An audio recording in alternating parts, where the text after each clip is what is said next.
अगर इस समय तुम्हारा शरीर आराम में है और तुम्हारा विवेक चुप बैठा है तो समझ लेना खतरा बाहर नहीं है, खतरा तुम्हारे भीतर पल रहा है। समस्या ये नहीं कि तुम थके हुए हो, समस्या ये है कि तुम आदत के गुलाम बन चुके हो।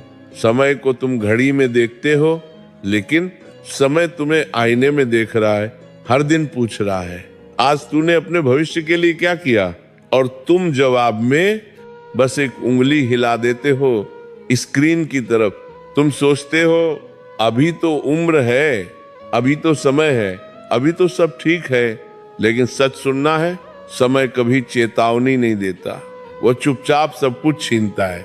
शरीर की ताकत, आंखों की चमक और माँ बाप की उम्मीद।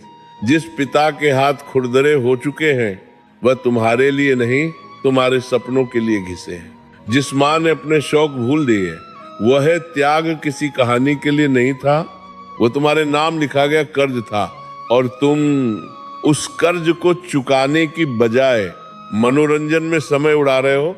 ये कठोर लगेगा, लेकिन जरूरी है। दुनिया तुम्हारी हालत नहीं पूछेगी, दुनिया सिर्फ नतीजा देखेगी। यहाँ कोई ये नहीं पूछेगा कि तुम थके थे या टूटे थे, यहाँ सिर्फ ये पूछा जाएगा तुमने किया क्या। भीड़ में खड़े रहने वालों को इतिहास याद नहीं रखता, इतिहास उन्हें याद रखता है जो तब खड़े रहे जब बैठना आसान था। और हाँ, दूसरे भी वही सब झेलते हैं जो तुम झेल रहे हो। मन का भागना, आंखों का भारी होना, मोबाइल की लत, आराम का लालच, फर्क सिर्फ इतना है कुछ लोग इन सब के बावजूद बैठते हैं और कुछ लोग इन्हीं के बहाने बनाते हैं।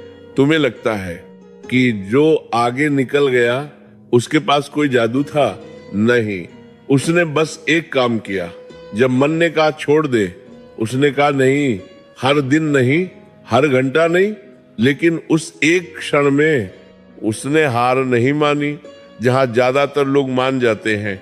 याद रखो, जिंदगी अचानक नहीं बदलती, जिंदगी उस दिन बदलती है जिस दिन तुम खुद से झूठ बोलना बंद करते हो, जिस दिन तुम ये स्वीकार कर लेते हो कि समस्या किताब नहीं है, समस्या तुम्हारा अनुशासन है। तुम्हें महान बनने की जरूरत नहीं, तुम्हें बस लगातार ईमानदार बनना है। और ये रास्ता तालियों से नहीं शुरू होता, ये रास्ता खामोशी से शुरू होता है। जहां कोई देख नहीं रहा, जहां कोई शाबाशी नहीं दे रहा, जहां सिर्फ तुम हो और तुम्हारा निर्णय। यही वह बिंदु है जहां से आगे की कहानी बनती है। और यहीं से तुम्हें खुद से एक सवाल पूछना पड़ेगा, क्या मैं अपने भविष्य के साथ ईमानदार हूं? और अब जरा ठहरो, सिर्फ शरीर से नहीं, मन से ठहरो, क्योंकि यहाँ से बात डांट की नहीं रही, यहाँ से बात निर्णय की है। अब ये मत कहो कि मुझसे नहीं होता, ये वाक्य बहुत चालाक है, ये मेहनत से बचने का सभ्य बहाना है। सच ये है कि तुम्हें करना आता है, लेकिन तुम असुविधा से डरते हो। पढ़ाई कठिन नहीं होती, कठिन होता है। एक ही जगह बैठे रहना जब मन भागना चाहता है कठिन होता है। फोन को सामने पड़ा देखकर भी उसे न उठाना कठिन होता है। रात को जब सब सो जाएं, तब अकेले किताब के साथ बैठना, और जो इन कठिन क्षणों में खुद को नहीं छोड़ता वही आगे चलकर दुनिया को हैरान करता है। समझो इस बात को, जिस दिन तुमने अपने मन से ये कहना सीख लिया कि भागने का रास्ता खुला है पर मैं नहीं भागूंगा, उसी दिन से तुम साधारण नहीं रहते। अधिकांश लोग अपनी असफलता का दोष परिस्थितियों पर डालते हैं। कोई कहता है घर का माहौल ठीक नहीं, कोई कहता है पैसे की दिक्कत है, कोई कहता है दिमाग तेज नहीं है। लेकिन सच ये है कि इन सबसे कठिन हालात में भी लोग निकले हैं, और निकले हैं इसलिए क्योंकि उन्होंने अपने भीतर का अनुशासन नहीं छोड़ा। अनुशासन का अर्थ ये नहीं कि तुम दिन रात पढ़ते रहो, अनुशासन का अर्थ है मन जो कहे उसका हाँ, आदेश न मानना। मन कहे थोड़ा आराम कर ले और तुम कहो काम पूरा करके, मन कहे कल कर लेंगे, और तुम कहो, आज मन कहे कोई नहीं देख रहा, और तुम कहो मेरा विवेक देख रहा है। यहीं से आदमी बदलता है। अब सुनो एक कठोर सत्य, तुम जिस दिन अपने माता पिता के सपनों को सिर्फ भावना समझकर टाल दोगे, उस दिन से तुम्हारा पतन शुरू हो जाता है। क्योंकि वे सपने भावना नहीं होते, वे बलिदान की पर्चियां होती हैं, वे रातें होती हैं। जब माँ ने अपने लिए कुछ नहीं मांगा, वे दिन होते हैं जब पिता ने थकान के बावजूद शिकायत नहीं की, और तुम उन सबको कल पर टाल देते हो। कल बहुत निर्दयी शब्द है, ये सुनने में मीठा लगता है, पर यह जीवन को खोखला कर देता है। जो आज नहीं करता वह कल सिर्फ अफसोस करता है। अब यह समझ लो, भीड़ में रहने से कोई सुरक्षित नहीं होता। भीड़ में रहने से सिर्फ पहचान मिटती है। भीड़ वही जगह है जहाँ औसत लोग औसत जीवन जीते हैं और फिर औसत शिकायतें करते हैं। अगर तुम्हें भीड़ से अलग होना है तो तुम्हें वही करना पड़ेगा जो भीड़ नहीं करती। भीड़ सोती है, तुम जागो। भीड़ बहाने ढूंढती है, तुम कारण ढूंढो। भीड़ मनोरंजन ढूंढती है, तुम उद्देश्य ढूंढो। और याद रखना, अकेले चलना डरावना लगता है, पर वहीं से नेतृत्व जन्म लेता है। अब एक बात और, तुम्हें लगता है कि जो सफल हैं वे अलग मिट्टी से बने हैं। नहीं, वे भी वही डर महसूस करते हैं, उन्हें भी आलस आता है, उनका भी मन भटकता है। फर्क सिर्फ इतना है, वे अपने मन को अंतिम निर्णय लेने नहीं देते। वे कहते हैं डर है फिर भी करूंगा, थकान है फिर भी बैठूंगा, मन नहीं है फिर भी पढ़ूंगा। और यही 3 वाक्य आदमी को भीड़ से अलग कर देते हैं। अब ध्यान से सुनो, जिस दिन पढ़ाई का बोझ तुम्हें चुभने लगे उस दिन मत भागना, क्योंकि वही बोझ आगे चलकर तुम्हारी रीढ़ बनता है। जो आज किताब का भार सहन नहीं करता, वह कल जीवन का भार कैसे उठाएगा। और ये मत सोचो कि कोई तुम्हें बचाने आएगा। इस दुनिया में कोई भी किसी की जगह मेहनत नहीं करता, न गुरु, न माता पिता, न भाग्य। सहारा सिर्फ एक है, तुम्हारा रोज का निर्णय, हर दिन का छोटा निर्णय। आज फोन उठाऊं या नहीं, आज बैठूं या नहीं, आज टालूं या नहीं। इन्हीं छोटे निर्णयों से बड़ा जीवन बनता है। अब यहाँ रुककर अपने आप से एक सवाल पूछो, अगर यही आदतें अगले 5 साल रहीं तो मैं कहाँ खड़ा रहूंगा? और अगर आज से मैंने खुद को बदलना शुरू किया तो मैं कहाँ पहुंच सकता हूँ?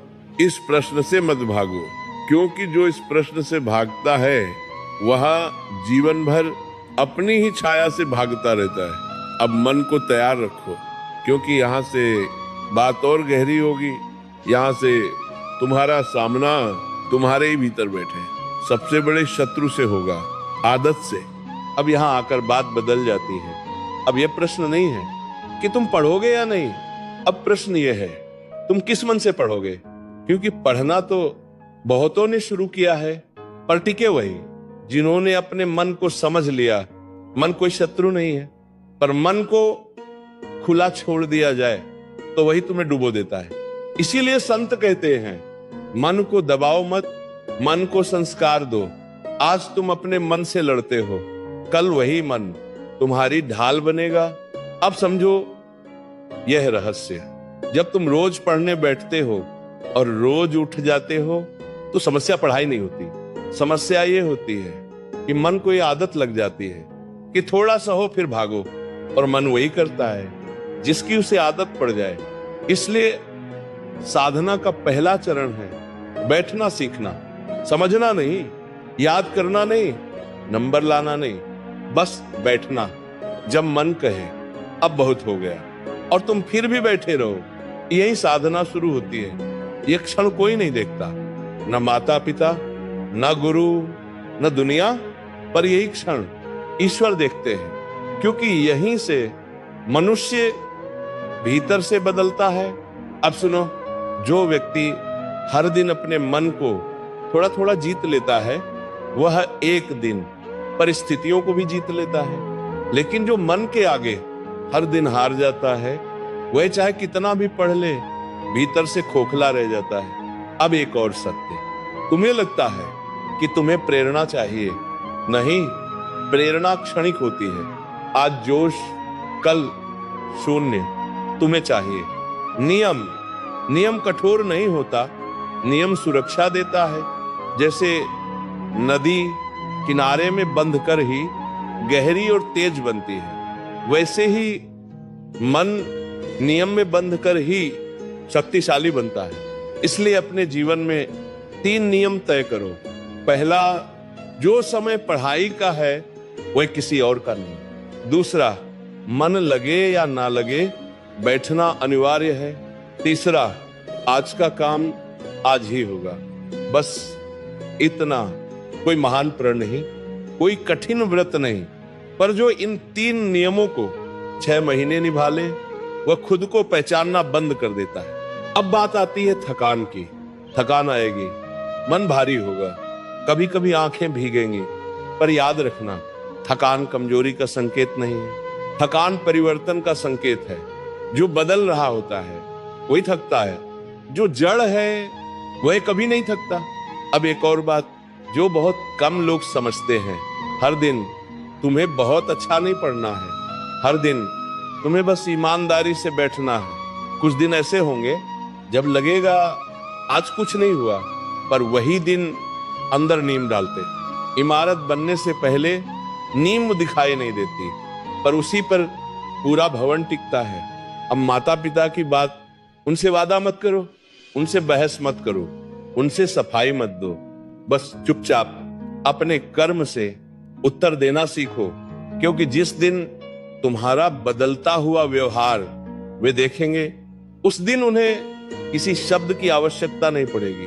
अब अंतिम और सबसे गहरी बात, तुम्हारा भविष्य किसी एक दिन से नहीं बनेगा, वह बनेगा उन दिनों से जब कोई देख नहीं रहा था, उन रातों से जब तुम्हें छोड़ देने का मन हुआ और तुम नहीं छोड़े, उन सुबहों से जब नींद भारी थी और तुम उठ गए। उसी संग्रह से जीवन बनता है। अब अपने आप से ये वचन लो, मैं आज से अपने मन को ढील नहीं दूंगा, आज से अपनी पढ़ाई को टालने का कारण नहीं बनाऊंगा, मैं आज से अपने माता पिता के सपनों को हल्के में नहीं लूंगा, मैं आज से अपने आप को कम नहीं आंकूंगा। दूर ये, और अगर कभी डगमगाऊंगा भी तो रुकूंगा, पर पीछे नहीं हटूंगा। यही साधना है, यही धर्म है, यही शिक्षा है। अब यहाँ कोई तालियां नहीं है, नहीं मत्ताग्रावी होगा, नहीं मत्ताग्रावी होगा, कोई शोर नहीं है, बस एक मौन है। और इसी मौन में अगर तुमने अपने भीतर हाँ कह दी तो समझ लेना मार्ग खुल चुका है। अब जाओ, शब्दों को मत ढो, निर्णय को ढो, यही पर्याप्त है।